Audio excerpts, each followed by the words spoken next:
running and run fast. So here's a pin to you from us.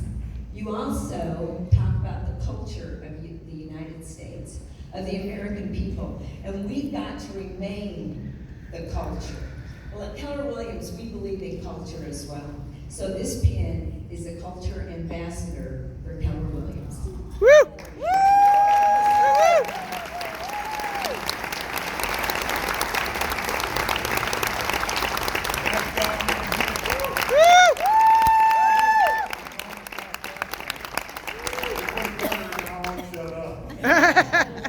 Thanks. Thank you, Stan, so much.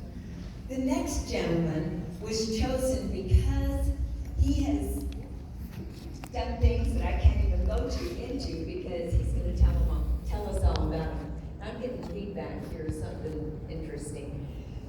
So hang in there with me, okay? Yep. Turn to your neighbor and say, I can handle it. Oh, yeah. I can handle it. Jim Davidson is our next speaker. As a climber for 36 years and as a high-altitude expedition leader, Jim is an expert in resilience. What is he an expert in? Resilience. Well, as leaders, do we need that? Yes. Yes. Wait. Yes. As leaders, do we need that? Yes. I know you're very concerned about the table here. Well, So turn to your neighbor and say, do you have the resilience it takes to lead? do you have the resilience it it takes takes? to lead? Well, Jim Yes, has yes, I been do. on successful assets from Argentina to Tibet and from Bolivia to Nepal. He has done things that most of us just dream about. And when I thought of someone that would help us grow through resilience, I thought of Jim. And I know that he's going to bring to us many, many things.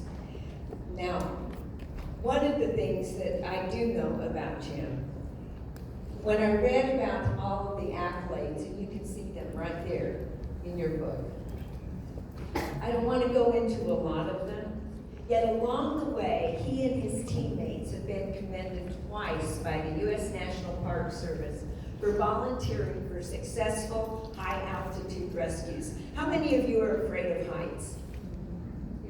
Well, he's going to teach us something about how to overcome those fears. Jim has shared his intense experience on TV with CNN, CBS, ABC, NBC, PBS, and more. And in addition, his survival story was made into an episode of the international TV show, I Shouldn't Be Alive. Do you think you'll learn something from Jim? Yes. Absolutely. Well, his amazing survival tale and the lessons he learned from it are shared in his co-authored New York Times best-selling book, which has been given to you, called The Ledge. The Ledge was selected as one of the best books of the year by Amazon. And Jim has 2 grown children. He lives in Colorado with his wife of 29 years, who is very, very a tolerant woman, as Jim has told me, right? So please help welcome to the stage Jim Davidson.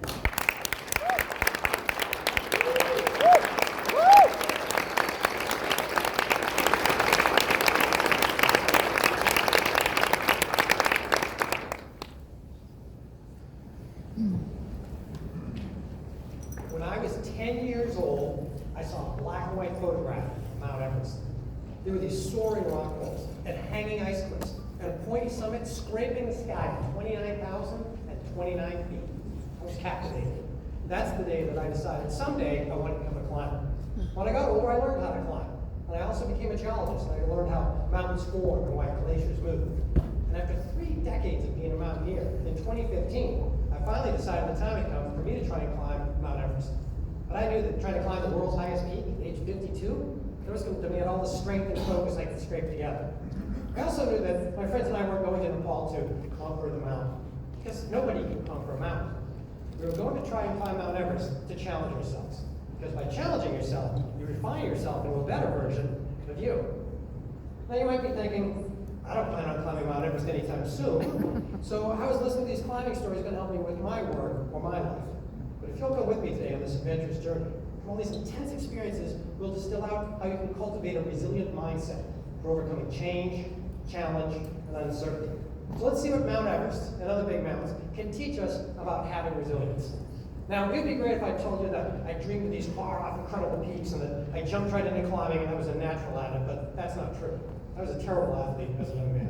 I could run a mile when I was a freshman in high school. But eventually I learned how to backpack and I started doing a little rock climbing in my home state of Massachusetts. But in Massachusetts, the cliffs are very small, so I went up to New Hampshire and climbed some slightly higher peaks, but I eventually knew I was going to have to go out west. So I moved up to Colorado and started climbing the bigger peaks in Colorado and Wyoming, like here, the Wind River Range in Wyoming. My friend and I are going to climb that ridge between the shadow and the sunlit faces. Now, the rock climbing is great fun for sure, but not too much rock climbing in the wintertime when it snows, so we went on to the next sport, which is ice climbing. And ice climbing is scaling frozen waterfalls. When I tell people that we climb frozen waterfalls for fun, they usually ask two questions. The first one is, why would you do that? It's a good question. Spent a lot of time thinking about it. Spent a lot of time talking to my therapist about it as well.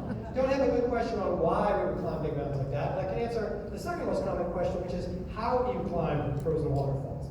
Well, on our feet, we wear plastic boots like this, kind of a cross between a hiking boot and a ski boot. And on the bottom, we have these metal spikes called crampons. And we can stomp our feet down, push the spikes in. We can kick like a soccer player and drive the front points into the ice with a half inch. That gives our feet some traction. And our hands, we have these ice axes or ice tools, various shapes and sizes, but always with sharp teeth and a razor-sharp pick on the front. And by swinging them like a carpenter, we drive the front pick into the ice, and that gives our hands some traction. Now, I'm a full-time speaker, and I travel the country and talk to different groups, and I know that you guys travel a lot too. I don't know if you tried to go through TSA carrying one of these in your luggage. Let's try carrying two of these in your luggage. Now, what happens if somebody falls? Well, we've got a couple things. We're wearing harnesses, we have a rope, but what you can't see is the most important aspect of our safety system is off the bottom of the picture. And somewhere down there, my partner, he or she, is holding the rope that goes from me to them. And they run the rope through a small friction device on their harness. And if I fall, they'll pull back on it, pinch that rope in the friction device, and catch my fall. And the reason I don't go all the way to the ground is these, ice screws. Sharp threads on the side, razor sharp teeth in the front. Turn it into the ice, clip into it with a carabiner or a snap link. Some nylon webbing good about 4,000 pounds. Clip it in again with another carabiner into the rope. So now if I fall, the rope will catch on the ice screw and keep me from going all the way to the ground. So that's how we make progress on these climbs and protect ourselves as we go. I want to show you how we tie all this together and try and climb bigger routes. Now, Mount Rainier is up just outside Seattle. How many people have seen Mount Rainier or been to the basement? Fantastic, about half the room, three-quarters of the room. It's an incredible peak, 14,410 feet tall, just outside Seattle, and Mount Rainier is covered with glaciers, big sheets of ice. And these sheets of ice are moving down the mountain. In some places, the ice moves fast, and because there's water underneath it. In other places, it moves slow as it drags on the bedrock. And the difference in rates of movement will crack the glacier open into what we call crevasses. You'll see some more of those in a little bit. Now, on Mount Rainier, there's about 26 glaciers, and the ice can be about 6 miles long, a mile wide, and 900 feet thick. All that ties together to make it interesting because we have to cross the glaciers, climb the ice, climb the rock. A route like this is going to take us about 3 or 4 days. Some people climb on the easier south side of the mountain or the northeast side. My friend and I went to go climb the Liberty Ridge on the north side. Because at this point in my career, I've been climbing about 10 years, 1992. And the guy I went with had even more experience than me. My good friend and partner, Mike Weiss. Now, we met when we were both going to graduate school in Colorado. I was getting my master's degree in geology. He was getting his master's degree in English. We climbed rock and ice and snow, and eventually decided to go out and climb Mount Rainier. Now, I've been climbing over 10 years, like I said, but Mike actually had more experience than me, about 14 years. He was an instructor for Outward Bound, and you may have heard of Outward Bound. That's where they take students out. They teach the students how to rappel and backpack and climb. That's what the students think they're learning, and they do get those skills. But what they're really teaching them is, how do you respond when things go wrong? Do you throw a fit? Do you refuse to keep walking in the rain? Do you insist upon going home? How do you add or subtract to the group strength when things go off track? That's really what they're teaching them at Outward Bound. So Mike and I climbed together for a long time. We went to go climb Mount Rainier together. And I want to show you a little bit about the climb here. In order to get onto this picture in the lower left-hand corner, we had to cross 2 other glaciers. When we cross the glaciers, we know those crevasses are out there, so we're going to use our ice axes in another way, as well as climbing the steep ice like this. Before we take a step, we'll probe ahead and check the ground. And it feels solid and sounds solid when we step on it. But if we probe, we feel a soft spot, or even a hole under the snow, we'll back up. Because we know that underneath that snow is a crevasse. See, crevasses are very sneaky. Some places they're wide open, you can see them. But some places so much snow piles up, it makes a bridge of snow, that we call a snow bridge, over the crevasse and hides it. That's why we're probing with our ice axe. And since Mike and I are roped together, if one of us slips and falls, you yell, falling! The other person will drop to the snow on their stomach, slam their axe in, pull it against their chest to get their core muscles involved, and then kick their feet in. And by laying down, you can be the anchor for the team and catch your falling partner. So our ice axes have a couple of purposes as we're climbing around.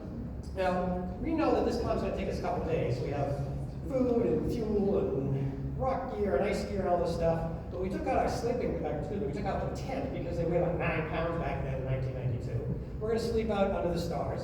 Weather's supposed to be really good, so that won't be a problem. But on that first day, we had to cross 2 other glaciers, and we get out where this green line is swirling across the glacier here, and stopped at spot number 1 here in this little orange triangle. We rolled our sleeping bags out, melted some snow and ice in the water, had dinner, got up early the next day, and did the same thing with breakfast, and we started climbing. And we climbed and climbed and climbed. We made it about 3/4 of the way up the climb, but when the sun went down, there was nowhere to stop. We were in the middle of a big ice sheet, about 1,500 feet tall, 1,500 feet wide, and we're taking turns going first, leading the way, as we said. So Mike would lead the rope out 165 feet, putting in the ice screws as we went, then he'd pull me up with the rope. And then I'd lead the way. We were just taking turns like this, and as it got dark, we turned on our headlamps. When you turn on your headlamp on a glacier, the light goes down, bounces off the white ice, and really comes back at you, but you can't see anything in the periphery. So as we're climbing, we're going a little bit based on what we read before we got there about the route, what we saw before the sun went down, a little bit of instinct, a little bit on luck. We climbed into the night, got further and further, and finally we had to stop. We were just exhausted. So we figured we'd have to find a sort of flat spot. And we got to a sort of flat spot, but it wasn't perfect, so we took out our ice axes and used the back part called adze, and we chopped away and made the ledge a little bit more flat. But when we rolled out our nylon sleep bags and crawled into them, we laid down on our ledge and we found out we didn't get it perfectly flat, so we started slowly sliding downhill. This is what we call a little concerning in my business. So we realized this isn't going to work. So we got up and we put our headlamps back on, and we broke out 2 ice screws, one for Mike and one for me, turned them into the ice, clipped into it with the leash, and also our harnesses. And so we lay back down now and you start sliding downhill. You're kind of half awake, and suddenly the leash tugs upon you. You're half awake and you think, oh, everything's okay. I'm hanging by the edge of the cliff from an ice screw, you know. It's not like sleeping at the Ritz-Carlton, I can tell you that. We do okay. And here's a picture of Mike on the 3rd morning. You can see he's in his sleep bag, pretty warm, and there's a leash coming off his body there, and then just beyond his feet is that 2,700-foot drop back down the glacier. Now, there is a word for this. It's a military word called bivouac, which means soldiers camping in the open. My wife tells me it means idiots sleeping in the snow. But we did okay. We started climbing the 3rd day, and we make it up over the false summit at 14,000 feet. Not quite the true summit. Had to camp out a little saddle, about 600 feet below the top. Next day, on day 4, the sun comes up. We do the last 600 feet, and summit Rainier at about 8:30 or so in the morning. Now, the day that we summited was June 21st, 1992. The longest day of the year, first day of summer, so we had the most sun, which is good. We got a lot of light. So we summited about 8:30. We figured it'd take us about 5 hours to get down the glacier, another few hours through the woods, and we'll be back in the car before the sun goes down. So when we got on top, we took a picture. A couple other climbers came up the easier way. We're going to go down by that easier way because we've been on the hard route for a couple days, and we'll be able to follow their footprints down. You can kind of see their footprints in the snow. It goes around a crevasse, underneath an ice block. We'll follow their footprints down. The air's getting thicker as we go. This shouldn't be too hard. So we leave the summit, and we drop down about 13,000 feet. We drop down about 12,000 feet. And we're probably about 1 hour from the edge of the glacier. And that's when everything changed. I want to show you a little video here that was made about this day when Mike and I were descending Mount Rainier with a TV show called I Should Be Alive. So let's see a short summary of what happened as we were descending. It's every mountaineer's worst nightmare. Falling into a hidden crevasse. 80 feet down, where no one can hear your cries. Jim is alone, trapped 80 feet down a colossal crevasse. And without his climbing partner, his chances of escape have gone.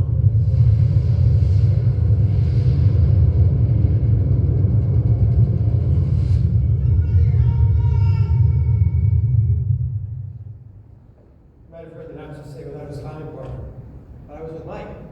That's true. See, we were tied together, we were taking turns leading our way down the glacier.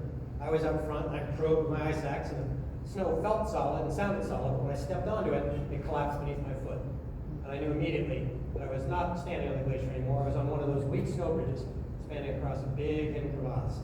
As I started to slip through the snow bridge and into the crevasse, I yelled out to Mike, "Falling!" and to give him a chance to set his axe and be the anchor for our team. And as I went completely inside the crevasse, my partner did his job. He dug in with his ice axe, and he slowed me down. But the snow was so soft now because it was about noontime on June 21st, sunniest day of the year. Mike dug in, and as I went deeper and deeper inside the crevasse, Mike got pulled towards the lip of the crevasse, over the lip of the crevasse, and the two of us tied together went all the way to the bottom. I slammed into a snow ledge deep in the crevasse. Snow fell on me. Mike and his pack fell in more snow, and then everything went quiet. I was buried in snow up to my chest. I had one arm free, and I started thrashing around, and I couldn't see Mike, but I knew he had to be right nearby. So I yelled, "Mike, dig me out before the snow freezes up!" I hoped he would run over to me and go, "Oh, there you are, Jim," and just pull me out of the snow, and everything would be okay. But that wasn't what happened. When I heard Mike, he didn't answer back with words. He answered back with a groan. I knew my partner was hurt, and he was hurt bad. I realized I had to not sit here and wait for Mike to get to me. I had to get to him. I had to get to him right now. So I started yelling to Mike, "I'm coming, Mike, I'm coming, I gotta get out of the snow."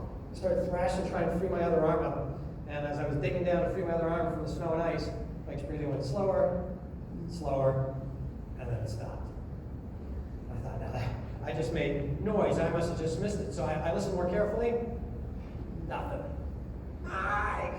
I was thrashing at the snow, I couldn't get free. I had to dig the rest of my arm out, loosen my pack strap, loosen the other one, slipped out of it, and I dug through the snow. And after 15 minutes or so, I found Mike. He was critically injured. He'd been buried under the snow. I hadn't heard anything, so I started doing CPR. I don't know how long I did CPR, 15 minutes, 20? I knew I had to keep going to keep Mike alive, but I couldn't do it forever because that ice was going to freeze up around me and lock me in a block of ice. So I kept it up for a while longer, checked the vitals, didn't feel anything, and I finally had to stop. And I knew Mike was gone. My head dropped on his chest, and I thought, that's it. I'm going to be gone soon, too. I was ready to give up. I was scared out of my mind. I couldn't believe this was actually happening. My friend was gone. I'm down here in the snow. A little voice was kind of ringing inside my head. "Where are we? Where are we?"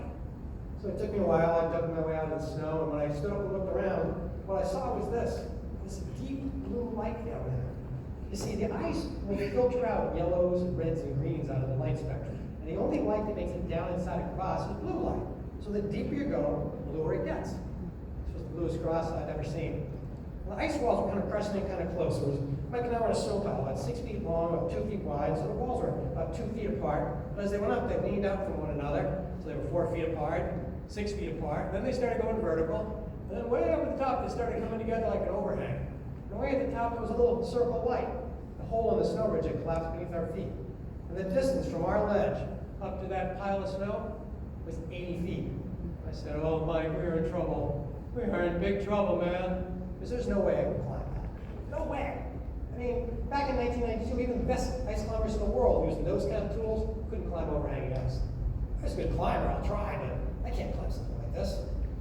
So I started looking around in there, and I'm actually trained as a geologist, so we draw these little cross sections, kind of imaginary cuts through the ice. So what we have here is ice on the right, ice on the left, crevasse in the middle, and a little picture of me right down there to scale. And we got this crevasse above me, and there was a hole in the snow bridge. I thought about trying to climb it, but I thought, well, the right wall's a little less steep, but it has this dangerous overhang of weak snow. I can't go out that way, it's too dangerous. The left wall goes back to the hole, so it's safer, but I can't climb that dead vertical ice and then that overhang 3/4 of the way up. There's no way. So I yelled for a while, hoping somebody would hear us. There were a few other climbers on the mountain, but I thought about where they were. They were half a mile away going up. We were going down. They didn't see us fall in. No one knows we're here. But we did fill out a safety card with the rangers telling them where we'd start. So after a day or two of us being late, they'll start on the other side of the mountain and try and follow our tracks. If they don't melt away or get blown away, it'll take them maybe 2 days to go over the top and narrow it down to this glacier. And maybe they'll start looking at crevasses. God, how many crevasses in this glacier? It's 6 miles long. There must be 1,000 crevasses. Maybe 2,000. And I realized we're never going to look at the right crevasse. They're never going to find us. If we're going to get out of here, I'm going to have to climb up. I thought, oh, come on. I mean, look at this overhang ice. I can't do that. Maybe instead I can walk out. So I looked between the two towers of ice. It was almost like being in an alleyway between two ice buildings. I looked down, I thought maybe I can walk all the way out. And when I looked down, I expected to see sort of a snowy floor to the alleyway. When I looked down, I saw was space and darkness. That's kind of weird. kind of a snow pile are we on? So I got down on my hands and knees and looked underneath, and that's when I found out. We weren't on the bottom of the crevasse. We were on a small ledge, partway down. And I could see the crevasse keep going into the darkness, 20, 30, 35 feet. Couldn't see the bottom. I stepped back. I thought, maybe I'm imagining this. I'm just so afraid maybe I'm passing away or passing out, and I'm just imagining bad things. But I was so scared, I knew it had to be real. So I looked back down again and saw it. I stepped back again, and I realized I'm getting an ice screw in. Because if this ledge collapses, we're going in deeper. It's going to get worse. So I started struggling with the ice screw. I pulled one off my harness. Like I always taught me to have an emergency screw on your person, not in your pack. You might not be able to reach it. I tried to turn it in, but the ice was so hard down there, 80 feet deep, that I needed my ice tool as a lever. I turned and got a half rotation. Reset the tool, shaking hands, and another half rotation. Took me a while to get it in, but eventually I got the screw in there. Tied Mike in, watch out for your partner. Tied myself in, double checked the knots to make sure I didn't make a mistake, and looked around and I thought, wow, we're okay on the ledge for the moment, but how am I going to get out of here? There's no way out. I started thinking about it, and I read a lot of climbing books and magazines over the year, and I know that when a climb is too steep, rock climbers will put pieces of metal in the cracks, clip their rope to it, and use these one-way sliding clamps we call Jumars or ascenders. I didn't have any of those. They also need little nylon step ladders you can put your feet in, called Atriates. I didn't have any of those either. But maybe I could aid climb out of here because we use the gear to aid our ascent. I can reach about 4 feet. I used to be a painter with my dad's painting company. I'm pretty good at judging heights. 80 feet to the top, if I can reach 4 feet. I had 20 ice screws. I think I know how to get out of here. Those 20 ice screws would mean 40 carabiners. If you had all that gear, it would look like this. Oh my God. The problem is, nobody carries this much gear. On an alpine route like this, Mike and I didn't have 20 ice screws. We had 6. We didn't have 40 carabiners. We had 15. So right off the bat, I'm short on resources. Then I started thinking about it. How am I going to climb if Mike's not here to hold my rope? I'm short on people. I started thinking about how long it will take you to climb out of here. Maybe I can spread it out over 2 or 3 days and sort of rest up and get recharged for the next day. But I realized tonight, when the sun goes down, how cold it's going to get inside the glacier. I'm not going to be here in the morning. So I'm short on resources, people, time, and I got a big, big challenge. It's not very fun when you find yourself in that spot. I think as humans, sometimes when we find ourselves in that spot, we get attracted to what we don't have. We think, if I just have more resources, I can do it this way. If you double the budget or give me an extra month, that wouldn't be a problem. But instead, you get a look at the problem. How can I start solving that problem with the resources I do have? Well, I figured I could probably start free climbing. The walls are close together, and I can sort of chimney off 2 walls. So I can free climb for a little bit, then I'll start using my ice screws and do some aid climbing. And after that, well, I don't really know. Maybe someone will come along. Maybe I'll figure something out. So it took me a little while to figure out the rope system. I'm going to skip the mechanics of it. Basically, I attached Mike to the bottom ice screw and the rope, tied Mike into that, so I have a backup system for Mike to be safe and secure while I was going. Then I put myself on the other end of the rope and I self-belay using a one-way sliding friction knot. It's called Prussic knot. I'm going to skip it for now. And I talked to Mike for a little bit, because you're not supposed to leave your partner no matter what. But I knew I wasn't strong enough to take with me. Nobody can pull another man up on a rope like that. You see it on TV, but it's not real.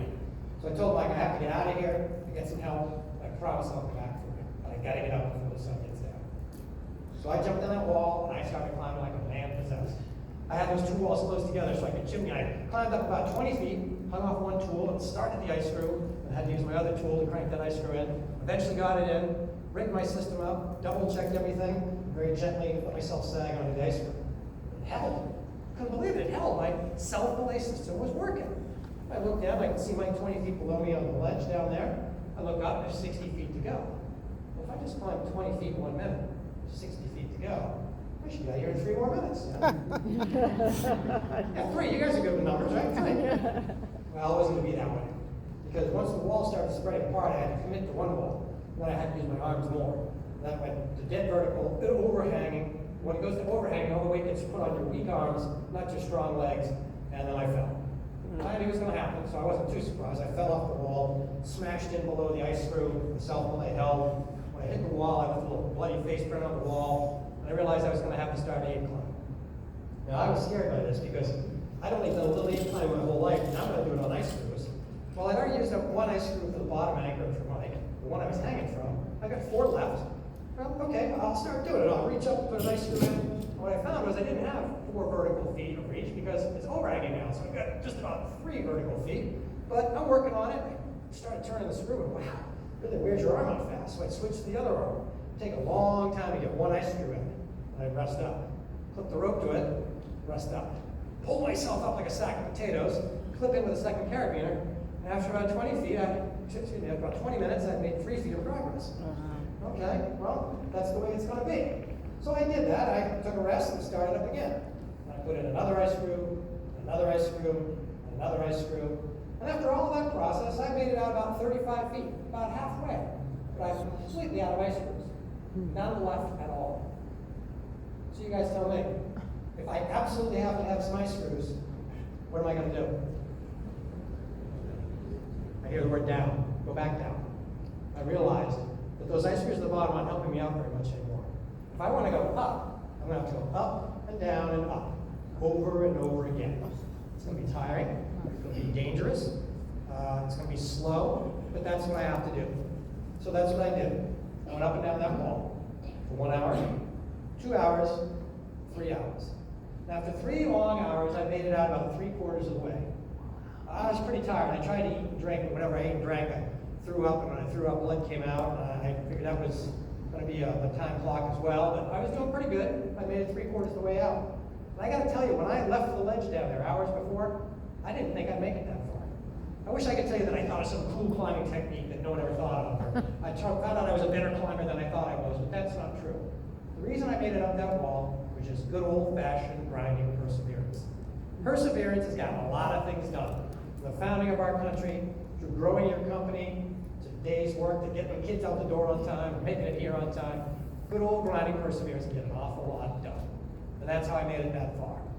But I got to tell you, I was struggling now because I was on the overhang and I started slowing down. Now I couldn't reach past far enough to really see what I was doing very well. And I started worrying about Mike too. I knew I had Mike both on the ice screw and on the end of my rope, 2 systems, backups. But I couldn't see him very well because he was 60 feet below me down in the dark. And now that I'm 20 feet from the very top, I'm getting kind of blinded by the sunlight pouring in through the hole. So I grab that climbing rope and I pull on it. And when it would stretch like it's designed to do, and then I would get tight. And I feel that bottom anchor. That told me that the bottom ice screw is there, Mike's there too. I'm not climbing just for myself, but for him. I started struggling with the overhang, and I found out that I could put my tool out there, but I couldn't really get my hand out there to put the ice screw on. So I kind of had to re-rig the system, pull my hips up higher underneath the roof, and extend myself out there.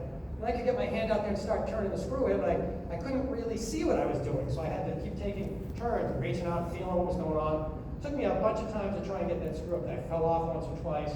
Eventually, I got that screw in far enough that I thought I could trust it. I clipped to my rope to it, and I pulled myself out and swung in the breeze like a pendulum. And when it stopped, I shinnied up the rope, clipped in with a carabiner, and made it past that overhang.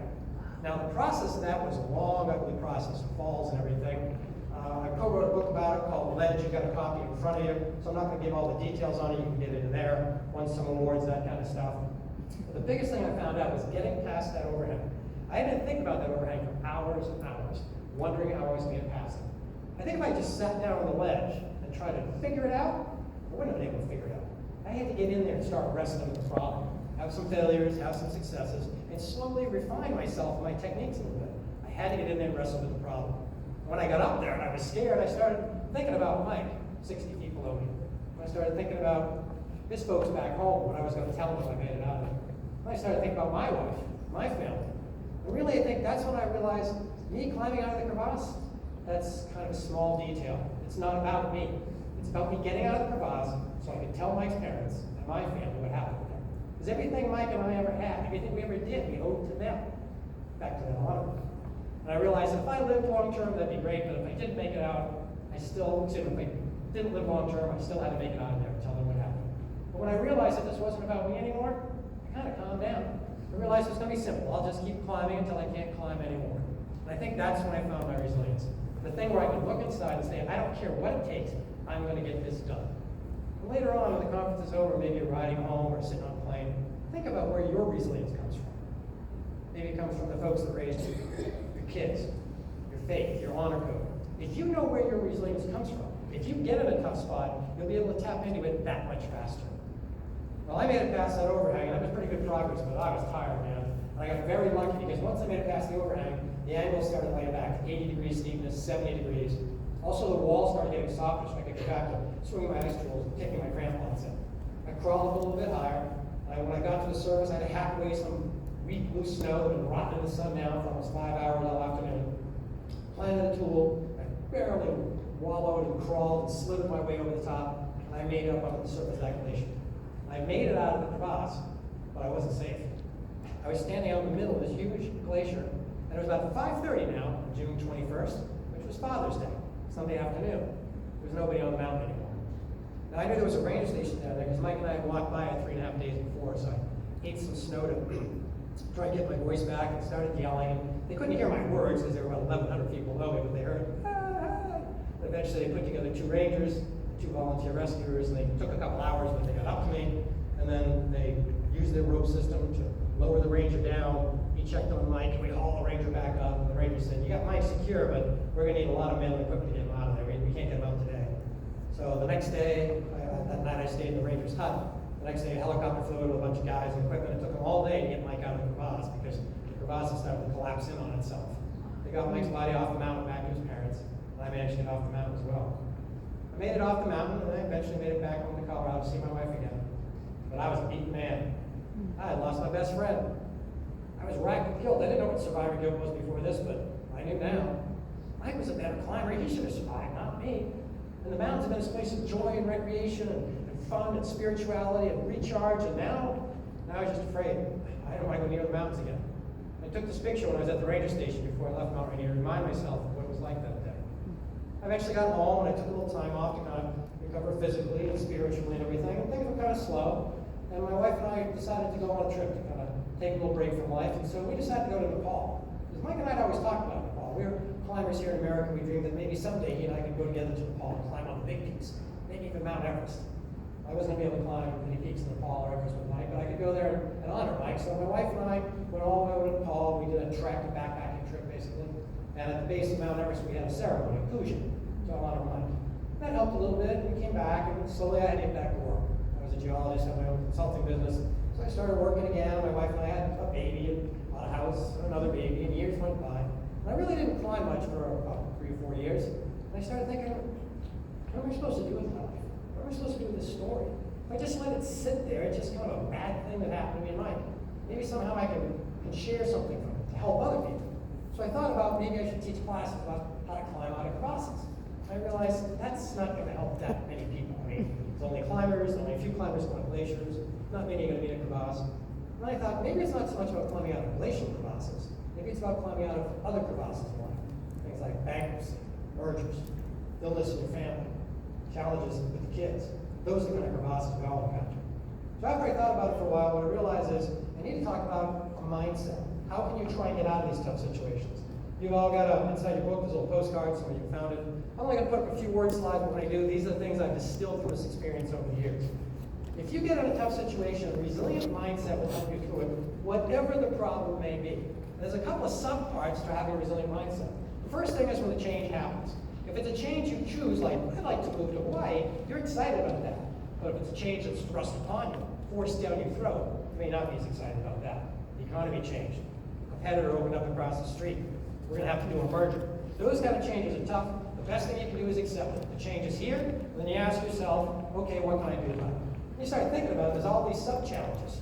You know, for me down the cross, it was the angle of the ledge, the ice screw, and the clock was ticking. For you, the challenges may be, how are you going to get out there and find enough customers to keep everybody busy? How are you going to grow that marketing center to make it support the whole system? How are you going to get the people to do that? Those challenges can seem kind of endless. That's when you got to embrace it. Go, all right, this is our chance to grow into something bigger and better, so that I can get bigger and better to help lead this team.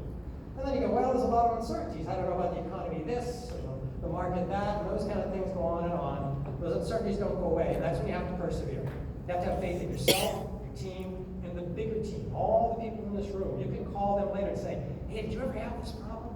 So you're building a network of people by being here that can help you out through those uncertainties and help you persevere. I hate to say it, once you get through that, there's going to be another setback.